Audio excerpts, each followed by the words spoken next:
Control of flowering rush. Success after 50 years of trial and error. Presented by Steve Hauser, General Manager, Aberdeen Springfield Canal Company.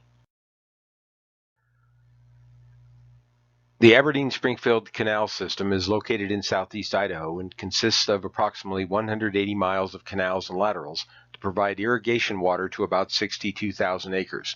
Our typical annual budget for aquatic vegetation herbicide is nearly $500,000. This slide shows three different photographs. The first photograph shows the culprit, flowering rush. The second photo is Aberdeen Springfield Canal Company's J lateral, one of our most heavily infested.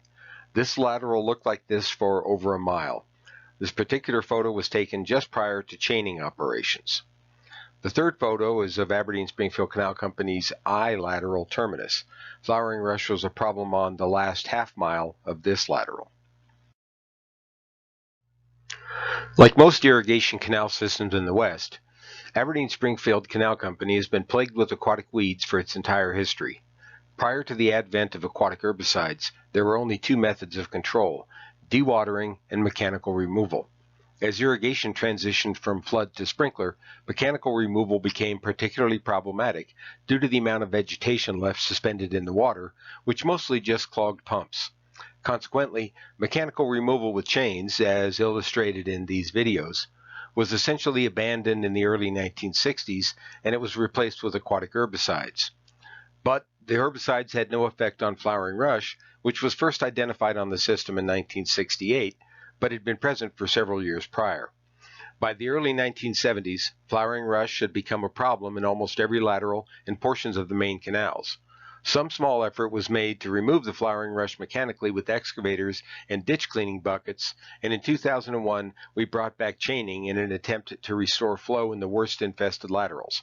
While we were able to restore flows, chaining makes a huge mess and is terribly labor intensive.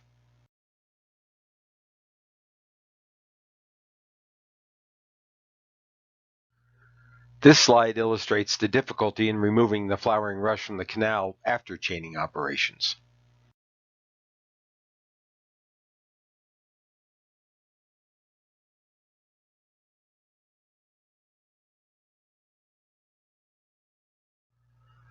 Unfortunately, chaining operations only restore flow within an irrigation season. The flowering rush always came back the next year and spread to every lateral. This photograph shows J lateral 1 year after it had been chained. In the days when chaining was our primary method of vegetation removal, we never really had a problem with flowering rush, or cattails for that matter. But once we started using herbicides, which had no effect on the flowering rush, it rapidly became an issue. Beginning in the early 1990s, Aberdeen Springfield began specific trials aimed at controlling flowering rush. These efforts continued until 2005, when we finally gave up. Throughout this entire time, we were forced to revert to mechanical removal, either with chains or with excavators and ditch cleaning buckets. These two photographs show the results of two of the chemical trials for Magnesite H and Cleargate, a copper-based product.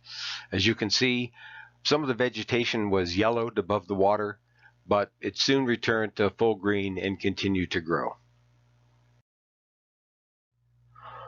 The flowering rush infestations were so bad that we even tried an additional method of mechanical removal, one that we hoped would restore flows without disturbing the rhizomes: underwater mowing. It didn't work either.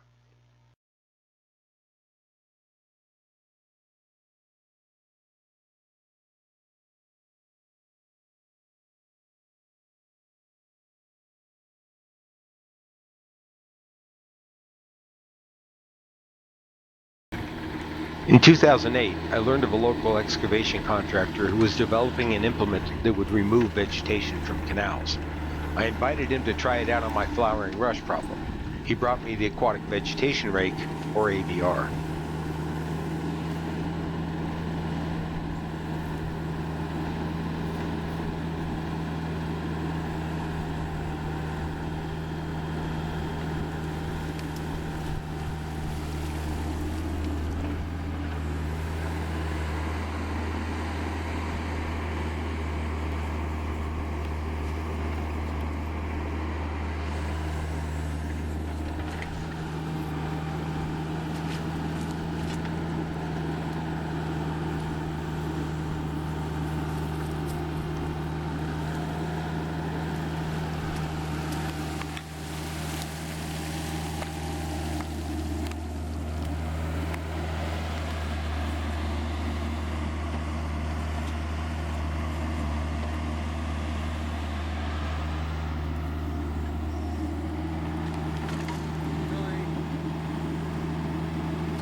Did that time.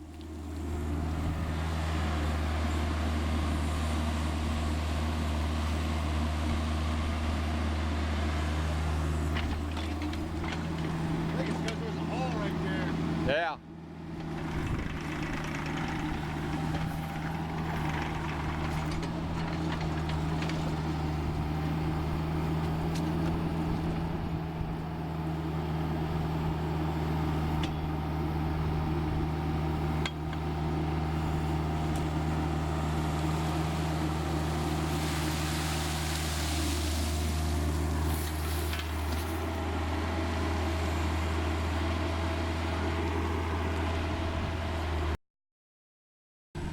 The prototype for the AVR, shown here in 2010 cleaning Aberdeen Springfield's I-lateral, was mounted on a mini excavator.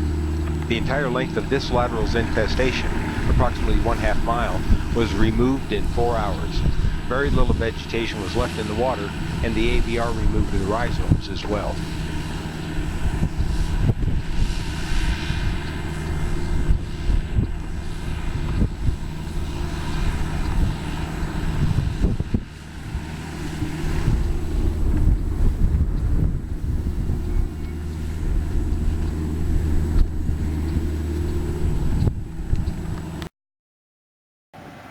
Maximized Water Management's second prototype for the AVR was designed for a 315 cat excavator and was 16 feet long.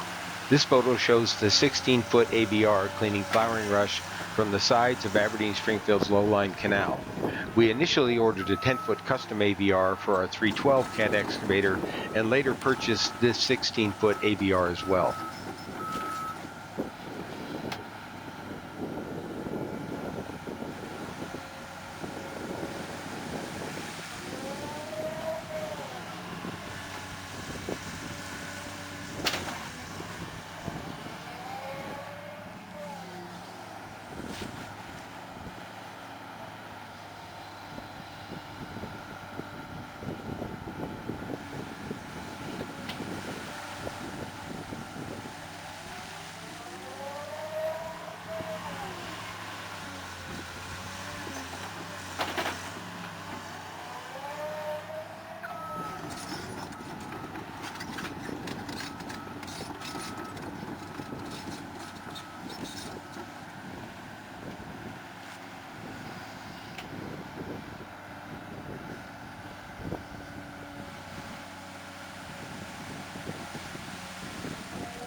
This photo shows the 16-foot AVR removing flowering rush from the end of our low-lying canal.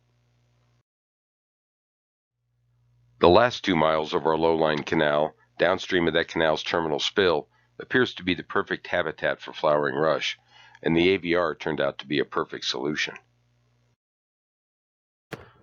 The spring following our purchase, we found a second use for the AVR that we didn't expect. Each spring, when we bring water into the canal, it carries tumbleweeds and frozen foam. This mass of frozen vegetation can create weed jams at structures and threaten the banks upstream. Historically, we took care of this with employees and weed rakes, often spending several hours in freezing temperatures with 6 to 8 workers busting hump to avoid overtopping the banks. If the jam was frozen solid, some locations were helped out with our backhoe and the thumb, as shown in this photograph.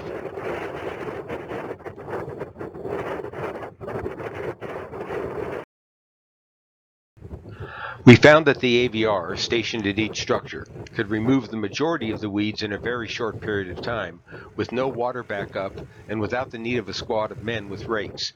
Not only that, the excavator could then follow the leading edge of the water, cleaning floating debris as it traveled down the canal.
The more we used the AVR, the more uses we found. This photo shows two AVRs working on opposite sides of a major drain to remove cattails and even small shrubs and some small Russian olive trees. We've found that the initial cleaning passes with the AVR provided about 95% control for 4 to 5 years, and within the first 5 years of work, we essentially removed all of the flowering rush from every infested mile. After 8 years of managing flowering rush with the AVR, we have effectively achieved complete control. When we do see reestablishment, typically at the edge of the water line, a few passes with the AVR takes care of it. With the addition of the tilt rotator on our new excavators equipped with GPS and position sensor technology, the AVR provides us with a precision tool to map and manage flowering rush on our entire system.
gate.